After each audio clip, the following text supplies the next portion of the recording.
Hi everyone, it's Cami with the Scrap of Fabulous, and this is my video series talking about Pinterest parties.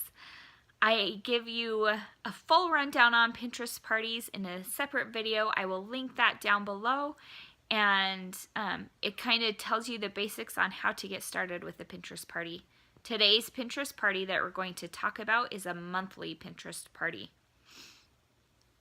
The theme was everyone signs up for a month, and then everyone who comes leaves with a craft for every month of the year.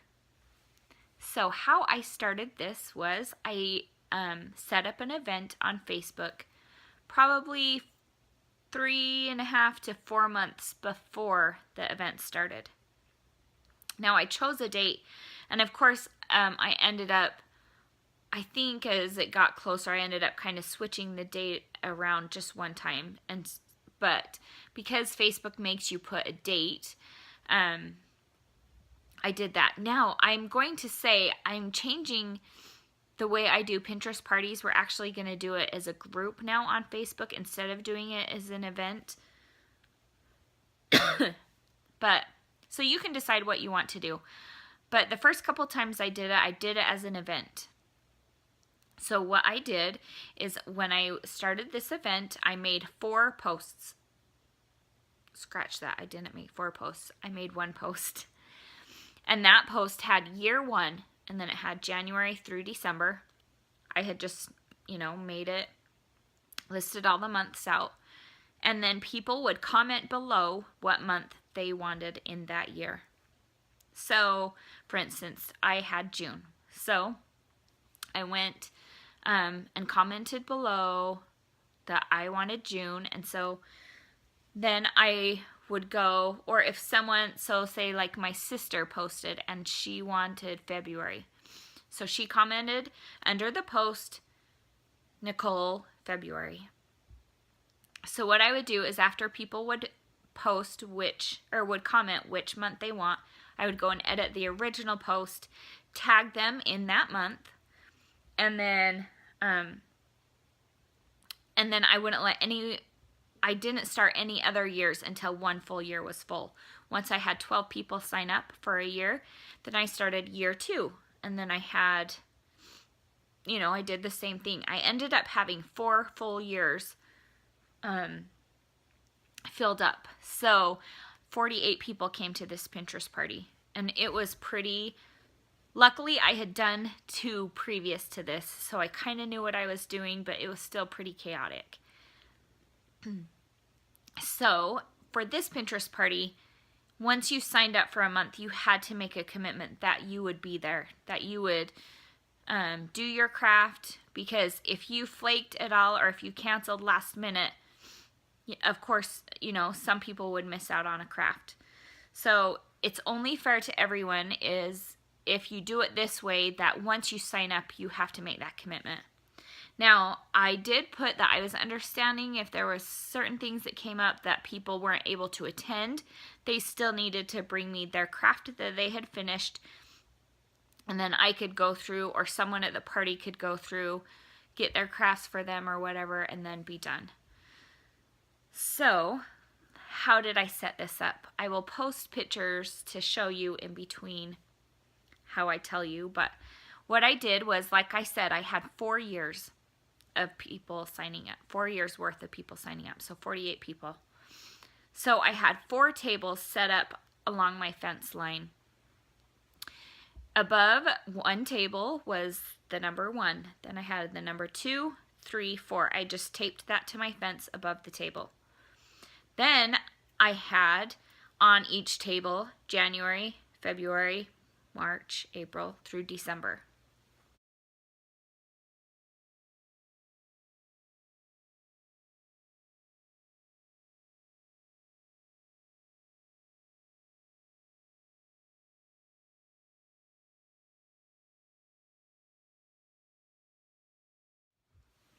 So all 4 tables had all the months on them.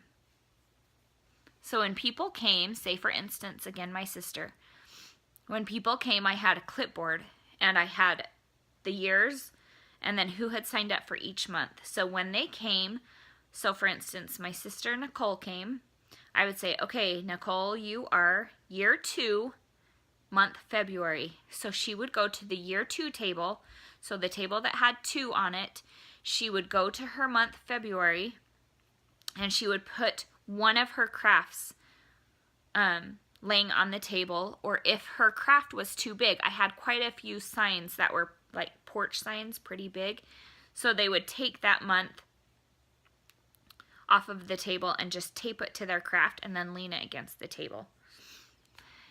They would only do that with one craft, and then all the rest they would put under the table. They would just find a spot for them for the rest of the craft, because I did not have room on the tables or around the tables for all 12 of their crafts times 12. So, anyway, they ended up doing that. Also, when they came, they would draw a number. So since there were 48 people there, you could do 1 through 48, but I decided to have every number 2 times. So there were 2 number 1s, 2 number 5s to 24. So of course that equals 48, but I thought it would go faster if 2 people were going at the same time. So instead of 1 through 48, I decided to do 1 through 24, but I did each number twice. They would draw a number, and they would have to remember that number. So for instance, my number was 5, so I just have to remember 5. Once everyone's items were on the table, everyone was able to walk through, look at all the items, and see what there was, and kind of keep in their minds their favorite items. Everyone was allowed 2 top picks. So we would start with number 1 and go to number 24, and then we would start with number 24 and go down to number 1. And they would go and they would be able to pick one item at a time. So 1 through 24, then they pick one item, and then 24 through 1, they would pick their second item. Each item, remember how I had put them in years, when that was taken off of a table, so say somebody had picked year 3, April. They would come up to me and they would say, I have year 3, April's craft. Okay, so this part's a little confusing.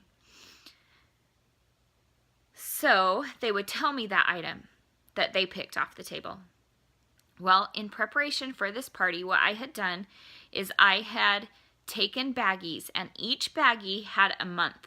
So I had a baggie for January, a baggie for February, a baggie, through December.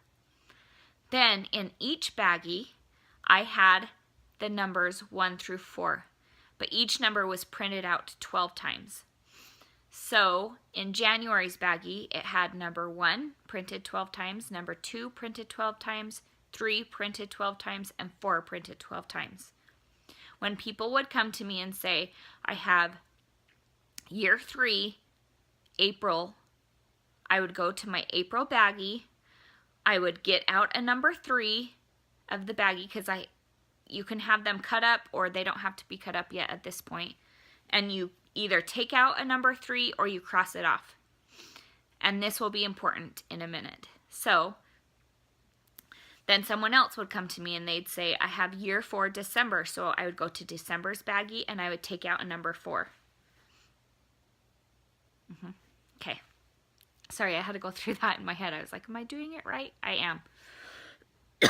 Okay, so after top picks, 1 through 24, 24 through 1 are done. Then you have the baggies so January's baggie had the remaining years 1 through 4, so they would have the remaining crafts. So say there were only 3 January crafts left in year 1, because all the rest, that was a popular month, so there was a lot of top picks. So there would only be 3 number 1s in January, but there was still 12 number 2s and 12 number 3s and 12 number 4s. I hope that makes sense. If it doesn't, please comment below and I will try to explain that a little more. Okay, so after top picks were done, everyone would get again in the lines. So 1 through 24, they would get in a line. And so there would be 2 people per thing. Now, we started with January. I said, okay, we are picking the January craft now. Everyone who picked a January craft as their top pick, just sit down. You already have a January, you don't get a second one. Then I would hold January's baggie that had the numbers 1 through 4. They would come up to me, pick a number out of the baggie, and whatever number they had, so say if somebody picked the number 2, they would go to the year 2 table and they would pick up that January craft. Does that make sense? And then they would walk away. And it would work out, so by the time 24 came, all January crafts were taken care of. Then we would start February with number 24. So again, they weren't filling, if you had a higher number, you didn't feel like you were getting the last picks every time.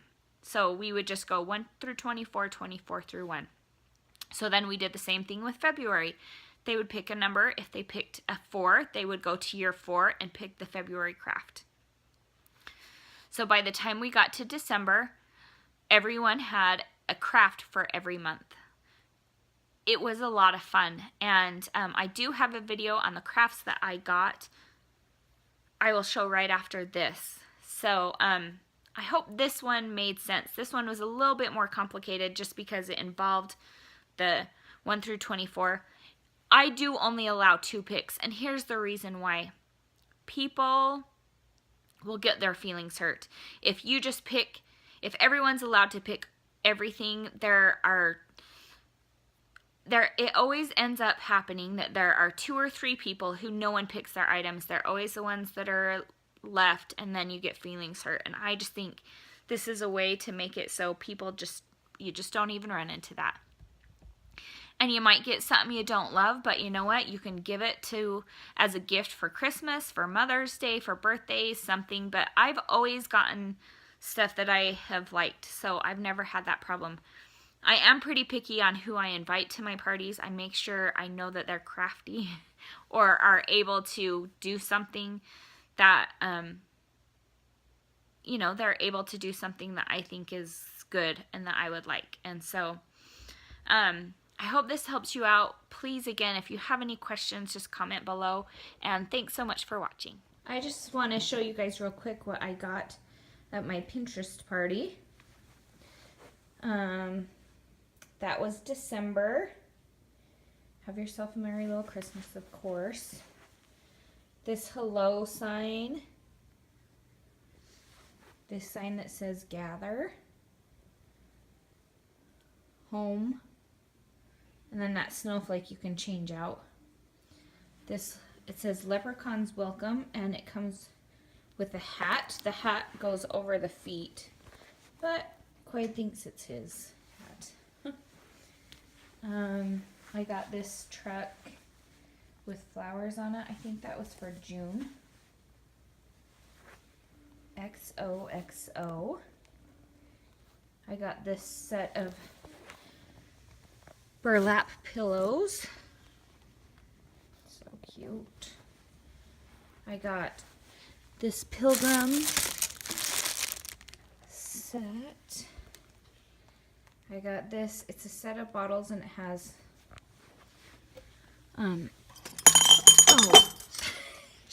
flowers in it. I got this table runner. Let's see. I'll lay it out right here.